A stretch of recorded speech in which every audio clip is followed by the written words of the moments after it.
प्रिय छात्रों, मैं सर्वेश कुमार, कक्षा 10 गणित। आज मैं आपको लेकर आया हूँ UP board 2023 unsolved paper set DX part 3। जो बचा हुआ शेष था वो मैं आज आपको करवाऊंगा और बहुत ही मोस्ट इम्पोर्टेंट क्वेश्चन है।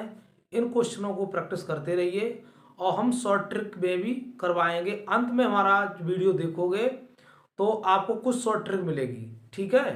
तो देखिए, इसमें दिया k का मान ज्ञात की जिसके लिए समीकरण 2x प्लस के वाई बराबर 1 और 3x माइनस 5y बराबर 7 का एक अद्वितीय हल है। तो अद्वितीय हल होने की कंडीशन क्या होती है? देखो, a1x प्लस के b1y प्लस c1 बराबर 0, a2x b2y प्लस c2 बराबर 0। अद्वितीय हल होने के लिए कंडीशन होती a1 बटे a2 इज नॉट b1 बटे b2। तो इनका जैसे a1 का मान हम लिखते हैं, a1 का मान 2, b1 का a1 बराबर 2 कामा b1 बराबर k और c1 बराबर माइनस के 1। इसी प्रकार a2 बराबर बेटा हो जाएगा 3 और b2 बराबर माइनस 5 और c2 बराबर हो जाएगा माइनस 7।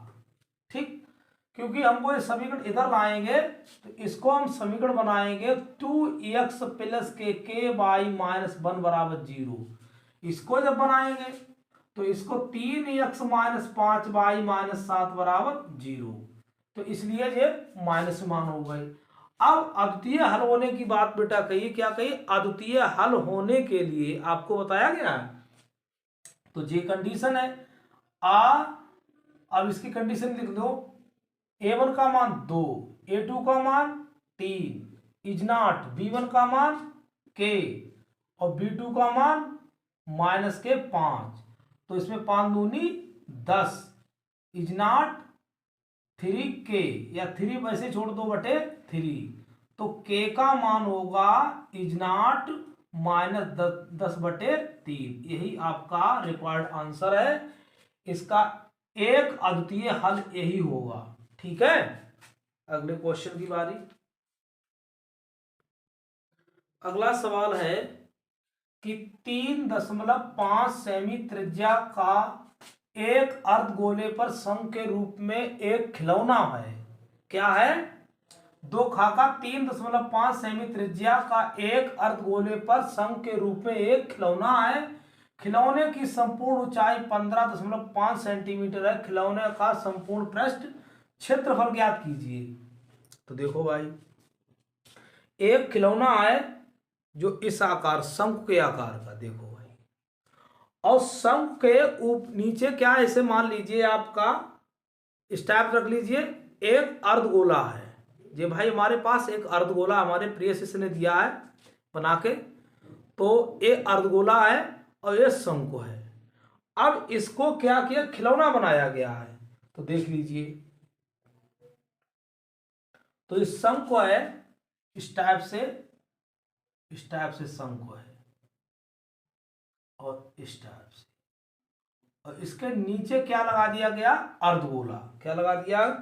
अर्धगोला लगा दिया गया है। तो इसकी जो टोटल ऊंचाई है वो कितनी है? वो कुल ऊंचाई तो आपकी 15.5 है। ये मान h है और ये कितनी हो जाएगी आपकी? त्रिज्या हो जाएगी। क्या हो जाएगी? त्रिज्या। तो ये भी तो आपकी यहां से नीचे क्या त्रिज्या तो होगी आपकी, और कुल ऊंचाई कितनी आपकी है? 15.5। यहां से लेके यहां तक खिलौने संपूर्ण ऊंचाई है। क्या है? खिलौने की संपूर्ण ऊंचाई आपकी आ गई है। तो अब मतलब देखो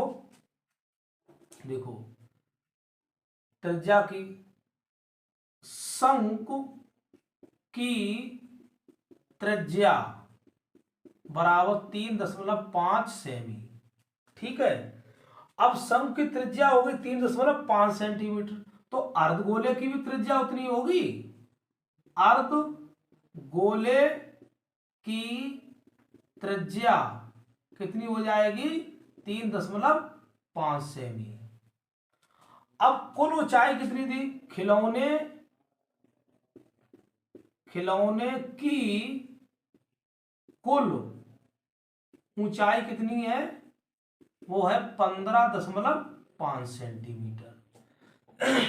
तो शंकु की ऊंचाई कितनी होगी, शंकु की ऊंचाई बराबर हो जाएगी, h बराबर निकाल रहे हैं 15.5 माइनस 3.5, तो कितनी बचेगी 12 सेमी।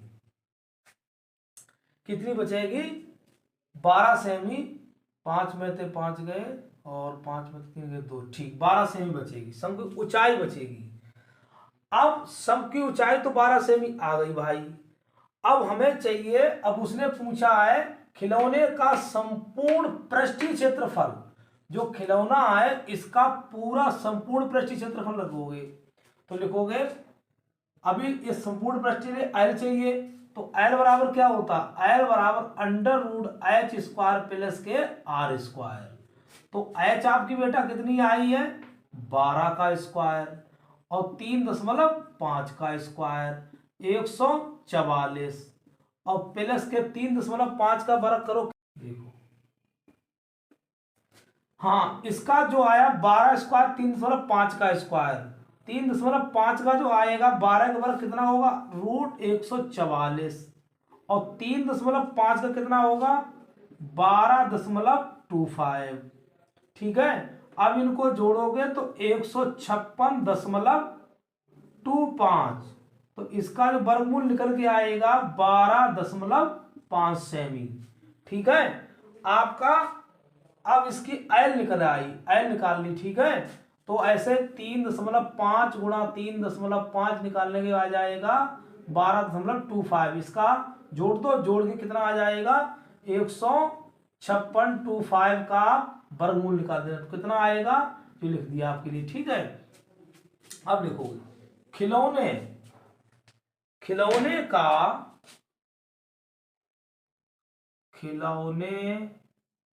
का संपूर्ण पृष्ठीय क्षेत्रफल, तो लिखोगे बराबर शंकु का पृष्ठीय क्षेत्रफल प्लस अर्ध गोले का पृष्ठीय क्षेत्रफल, ठीक है।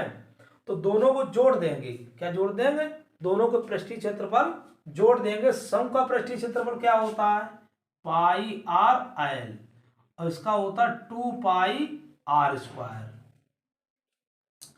तो देखो अर्धगोल शंकु का पृष्ठीय क्षेत्रफल पाई है, अब सबके मान भर दो, तो पाई का मान चाहे तो पाई कॉमन ले लो, पाई r कॉमन ले रहे थे तो चाहे अलग निकाल लो, इसके लिए पूरा निकाल लो 22/7, r का मान 3.5 गुणा l का मान 12.5 प्लस के 2 22/7, r का मान 3.5 का स्क्वायर। तो देखो 22/7 3.5 12.5 प्लस के 2 गुणा 22/7 गुणा 3.5 गुणा 3.5, तो इसका अब इनको हल करोगे 7 पंजे 35 0.5, इसको होगा 7 0.5, तो इसका जब इनकी गुणा कैलकुलेशन करके लाओगे तो इसका आएगा 137.5 प्लस, अब उसका अर्धगोले गुणा करके लाओगे तो 77, दोनों को दो जोड़, तो इसका आएगा 214.5 वर्ग सेमी। थोड़ी कैलकुलेशन है तो अपने आप उधर उधर कर लेना, ठीक है। तो ये क्वेश्चन हमने, तो प्यारे बच्चों अगला सवाल है 2 गा का, तो बहुत मोस्ट इंपॉर्टेंट है, देखिए वेरी मोस्ट इंपॉर्टेंट की दृष्टि से है सवाल जी। तो यहां पर हमने दिया है सिद्ध कीजिए √7 एक अपर में संख्या है बेटा, कभी कभी √2 √3 √5 √11 कुछ भी हो सकता है, तो इसके लिए मैंने सवाल लिया है सिद्ध कीजिए। तो देखो हम मानते हैं हमारी अवधारणा इनकी अवधारणा कुछ अंतर जरूर आएगा। माना √7 एक कैसी संख्या है? परमेय संख्या है। ये हम मान रहे हैं, तो जो तुम मान रहे हो यदि हम मान रहे हैं तो इसका क्या होना चाहिए?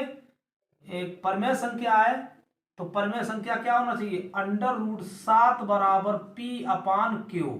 तो इसकी हम डेफिनेशन लिख रहे हैं। परमेय संख्या वो होती है P कामा Q एक पूर्णांक सह अभाज्य पूर्णांक है। कैसे है? पूर्णांक है। और P कामा Q का HCF 1 है। ठीक है। और Q इज नॉट 0। इतनी कंडीशन हमने समीकरण 1 मानी है। ठीक है। अब हम कुछ कहानी और बढ़ाएंगे। तो समीकरण 1 इसको मानते हैं, मान लीजिए वहां दिया है 1 यहां पर है, तो इसके लिए यहां छोड़ दो। समीकरण 1 का दोनों ओर क्या करेंगे? वर्ग। दोनों वर्ग करने पर तो वर्ग करोगे √7 का स्क्वायर बराबर P² बटे Q²। तो P² बटे Q²। तो यहां हुआ 7 बराबर P² बटे Q²। तो देखो यहां लिखो Q² बराबर P² बटे 7। थोड़ी यहां कंडीशन यहां लिखेंगे। देखो चूंकि P² को 7 विभाजित करता है तो इसलिए लिख लो यहां पर, इसलिए P को भी 7 विभाजित करेगा। तो इसका नाम दे दो यहां पर, समीकरण क्या दे दो इसके लिए? 2। ठीक। अब यहां लिखेंगे P बराबर 7C। P बराबर 7C। तो इसमें P का मान समीकरण 2 में रखने पर, P का मान समीकरण 2 में रखने पर तो क्या हो जाएगा? Q² बराबर 7C का होल स्क्वायर बटे 7। तो यहां से ले रहा हूं, तो यहां पर हो जाएगा Q² बराबर 49C² बटे 7। 7 सत्ते 49। तो यहां पर तो Q² बराबर हो जाएगा 7C²। तो 7C² हो जाएगा Q² बटे C² बराबर हो जाएगा Q² बटे 7। फिर यहां लिखेंगे चूंकि Q² को 7 विभाजित करता है, इसलिए Q को भी 7 विभाजित करेगा। अब देखो समीकरण इसको दे दो हमने, इसे दे दो आप 3। समीकरण 2 बात 3 से स्पष्ट है कि इनका मासा समीकरण 1 बात 2 समीकरण 2 व 3 से स्पष्ट है कि इनका मासा, इनका HCF बराबर कितना आया? 7। और हमारा कितना था? 1। अतः हमारी अवधारणा गलत कैसी हुई? सिद्ध हुई। गलत सिद्ध हुई। इसलिए अतः √7 एक अपरमेय कैसी है? संख्या है। HP इत सिद्धम हेंस प्रूव्ड। √7 कैसी है? एक अपरमेय संख्या है। √7 एक अपरमेय संख्या है। देखो भाई, ठीक है, देख लो, मैंने थोड़ा उसको कर दिया कैमरे से, नहीं दिखाई देता हो। हमारी अवधारणा का भाई विरोध हो गया है और अंडर रूट कैसी हो गई, अंडर रूट एक अपर में संख्या सिद्ध हो गई, अंडर रूट एक कैसी हो गई, एक अपर में सिद्ध। देखो लाइट थोड़ा लग रही थी, ठीक। अगला क्वेश्चन की ओर देखो भाई, अगला सवाल दो घा का सवाल है। cos थीटा बराबर 4/5, तो sine theta cos theta plus ten square theta का मान ज्ञात कीजिए। देखो आपका दिया है, हम बनाते हैं, चित्र से समझाएंगे आपके लिए। cos थीटा बराबर होता है आधार बटे करण, यानी cos थीटा बराबर होता है आधार बटे करण। तो इसमें होता है ए बी सी, और ए बी को आधार कितना इसमें है 4, कर्ण कितना है 5, क्या नहीं मालूम हमको, लंब नहीं मालूम। तो लंब बराबर सूत्र होता है अंडर रूट कर्ण का स्क्वायर माइनस आधार का स्क्वायर। तो अंडर रूट 5 का स्क्वायर माइनस 4 का स्क्वायर, अंडर रूट 25 माइनस 16 कितना आया, रूट 9, 9 का मान 3, तो 3 दिया गया। अब लिख दो भाई sine theta into cos theta plus ten square theta. ये सब 4 अंक के सवाल है, 4 अंक के सवाल चल रहे हैं अभी ये। तो यहाँ साइन थीटा का मान लंब बटे कर्ण, भूल जाओ तो SCT लाल बटे कक्का को याद रखना भैया। SCT लाल बटे कक्का को S for sine theta, C for cos theta, T for tan theta. तो लंब L फॉर लंब, A फॉर आधार और K फॉर कर्ण, ठीक है। तो साइन थीटा बराबर लंब बटे कर्ण 3/5 गुणा कॉस थीटा आधार बटे कर्ण 4/5 प्लस टेन स्क्वायर थीटा लंब बटे आधार 3/5 का होल स्क्वायर।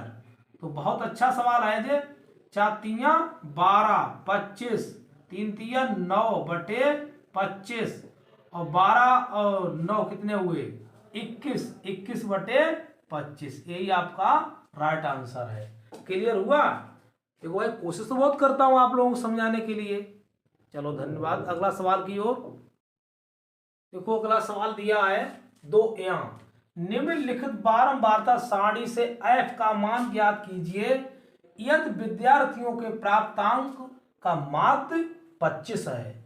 तो यहाँ 0 से 10 और 10 से 20 और 20 से 30 और 30 से 40, 40 से 50, 6f 6 10 5। तो यहां पर ये बहुत इंपॉर्टेंट सवाल भैया है, ध्यान रखो। कभी कभी जो एफ की जगह पी पूछ सकता, के पूछ सकता है, कुछ भी पूछ सकता है। यहां पर जो दिया गया मान है एफ, ये आपकी विलुप्त बारंबारता है। क्या है? विलुप्त अज्ञात बारंबारता है। तो ये सवाल परीक्षा की दृष्टि से बहुत इंपॉर्टेंट है, ये वेरी इंपॉर्टेंट, ये भी बहुत सवाल है। तो वेरी IMP, इसको जो कमजोर बच्चे इसको भली भांति समझ लें, नहीं तो बेटा आपका मामला खराब हो जाएगा। इससे बहुत अच्छी तरह से तैयारी समांतर माध्य करें, यही नैया पार करता ज्यादा से ज्यादा। तो देखो लिखो, यहां पर लिखेंगे प्राप्तांक, प्राप्तांक, ठीक है।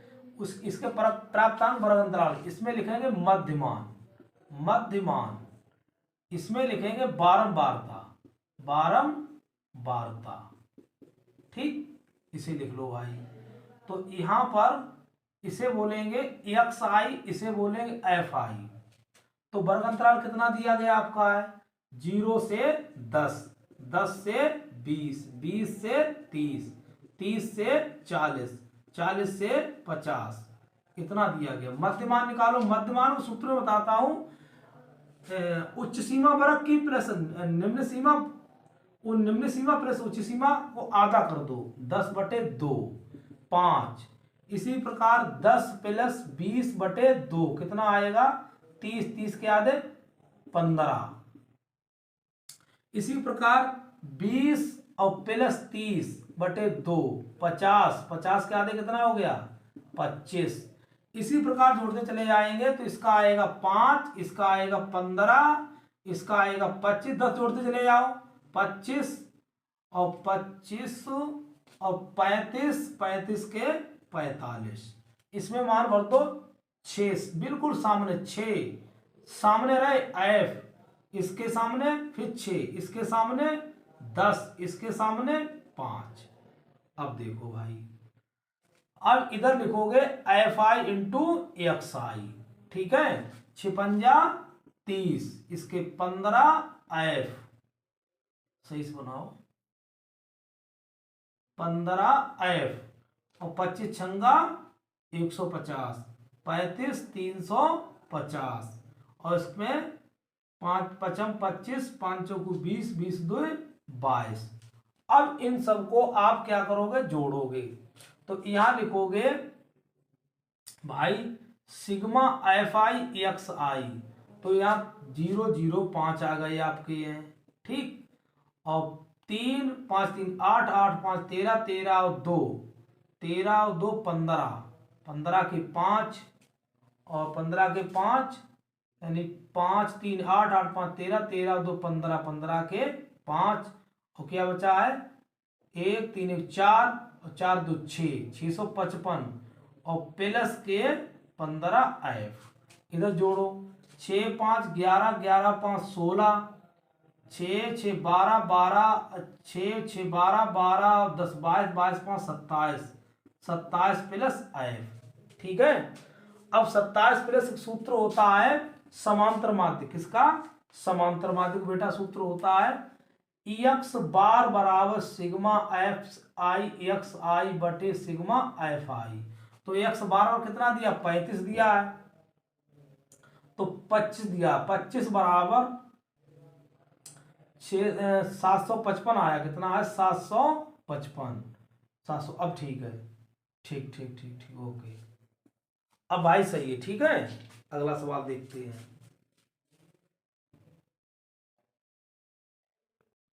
आइए अगला सवाल है 2 वाला, निम्नलिखित बारंबारता सारणी से बहुलक ज्ञात कीजिए।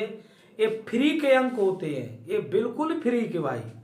देखिए बहुत ही सुंदर सवाल है, बहुत अच्छा सवाल है, ये भी इंपॉर्टेंट सवाल भाई है। ऐसे सवालों को बिल्कुल ही ना छोड़ें, मैं तो यही कहूंगा बार बार।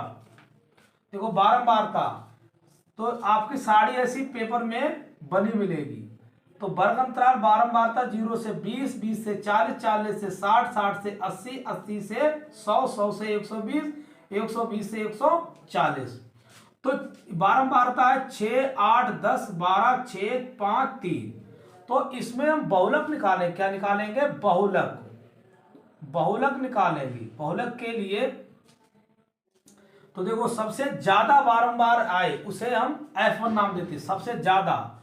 तो F1 बराबर हो जाएगा इसमें सबसे ज्यादा बार, इसमें देखो बारंबारता में तो भैया 12 ही आया है। और ऊपर वाला इसके जस्ट पहुंचो वो हो जाएगा F0, उसके नीचे जस्ट आओगे उसका नाम होता है F2, इन्हें डिनोट करते, ठीक है। इसका नाम हो जाता है F2, चलो इस बराबर इसी दे देंगे, तो समझ पाए इसके लिए। तो यहां पर F1 का मान कितना हो जाएगा 12, कामा F0 का मान 10, कामा F2 का मान कितना हो जाएगा 6, ठीक, ये चीज हमें मिल गई। अब हमें चाहिए L, L कैसे चाहिए, F1 के जस्ट सीधे चले जाओ, F1 के जस्ट सीधे चले जाओ भाई, देखो भाई चले आए। तो L लोअर लिमिट लेते हैं, लोअर वर्ग अंतराल की लोअर सीमा यानी निम्न सीमा, तो L बराबर हो जाएगा आपका 60, ठीक। अब H कैसे निकालना है, H डिफरेंस होता है वर्ग अंतरालों का डिफरेंस, तो 20 में तो 0 गया, कितना बचा 20, ठीक, सब मान मिल गए। अब बहुलक के लिए सूत्र होता है बहुलक, ये तो बहुत ही लकी होता भैया, बहुलक बराबर L plus F1 minus F0 two F1 minus F0 minus F2 into H, मान भर दो 60 प्लस F1 का मान 12, F0 का मान F1 minus F0 10 upon 2 F1, F1 का मान 12 माइनस F0 का मान 6, F1 का मान कितना है, F0 का मान 10 और F2 का मान 6 इंटू कितना मान H का 20/1 कर लो, इसकी गुणा लगा दिया। अब देखो 60, 12 में तो 10 गए 2, 12 दूनी 24 माइनस 16 गुणा 20, तो 60 प्लस 2 गुणा 20 बटे कितने बचे 8, 4 पंजे 20, 4 दूनी 8, 2 से 2 कट गए, 60 प्लस 5, तो बहुलक कितना हुआ, बहुलक हुआ मेरे बाबू 60 प्लस 5 बराबर 65। और प्रत्येक सवाल 4 अंक का है, तो 4 अंक आपके फ्री हो गए हैं। आज को हमारा कैसा लगा चैनल, तो हमारे चैनल को सब्सक्राइब कीजिए, लाइक कीजिए, शेयर कीजिए। हम ऐसे वीडियो आपको अच्छे से अच्छे बेहतरीन बहुत अच्छे वीडियो हम आपको डालते रहेंगे। कैसा लगा हमको थोड़ा कमेंट में जरूर बताइए, जो इस वीडियो को देखते हैं कमेंट करके बताइए सर का वीडियो ऐसा लगा, अच्छा नहीं लगा तो अच्छा ही बताइए, और अच्छा लगा तो उसके बारे में बताइए। भाई जब चर्चा करोगे तभी तो आगे बढ़ेंगे, आपकी सफलता हमारी सफलता। इसके लिए बहुत बहुत धन्यवाद। जय हिंद, जय भारत।